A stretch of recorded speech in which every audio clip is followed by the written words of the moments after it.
Stoic Poetry, November Desert Night Hike, November 23rd, 2019. Dear Eric, the very first principle I identified for the good life is something I call the Path of Wildness. I happened upon this idea while living in Japan and exploring alone in the deep and empty mountainous wilderness of the Japan Southern Alps. Hiking far off trail and without maps or compass, I'd sometimes find myself confused about which way to go.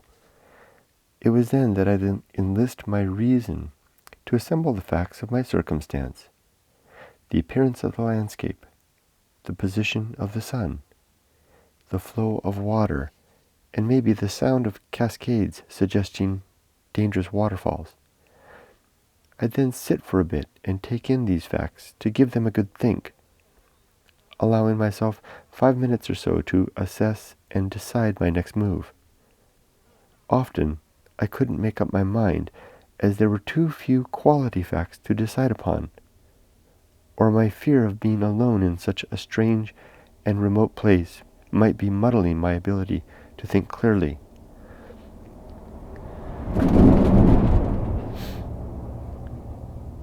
It was then that I'd employ my instinct to help me make up my mind. I'd listen to what my gut feeling was telling about the direction I should next go to make my way either deeper into the wild or to find my way back out.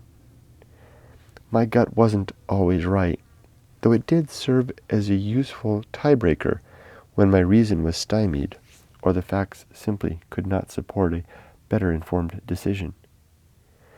I use this principle often now in life whenever I can't quite make up my mind. I assemble facts, allow some time to think them over, and then listen to my gut to help me decide finally what I must do if reason alone proves insufficient to the task. This long night hike in the desert 1 week back reminded me of those experiences in Japan, which drew out the principle I now call the Path of Wildness. The Path of Wildness is easy to find. The course of a stream, leaves blown in the wind, a beast's track through the brush, and the direction of our first inclination. Desert Journal Entry, November 15th, 2019. Past years' journal entries are rife with seeming hyperbole regarding the quality of desert night hiking during November. Last night's solo adventure enlists no hyperbole in describing the experience as magical, sublime, and even mystical.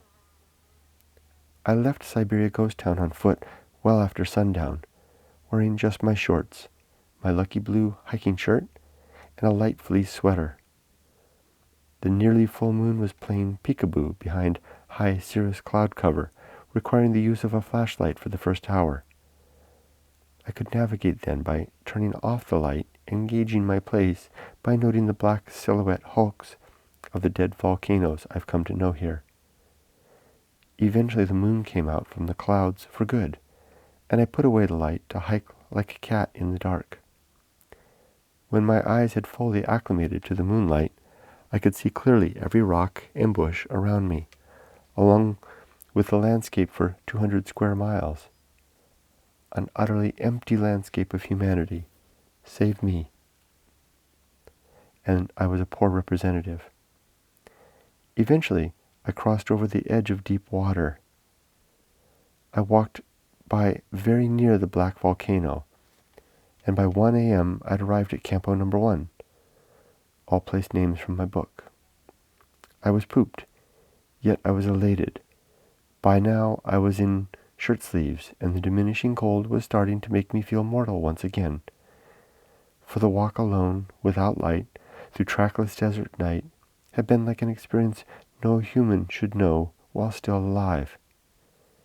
That experience was what heaven should be like, should such a place be real. Fortunately, it's truly possible to have such experiences, which well deserve the name heaven, even if the name is only a dream. Such was my solitary night hike last night in the desert. Truly, November is heaven in the Mojave Desert.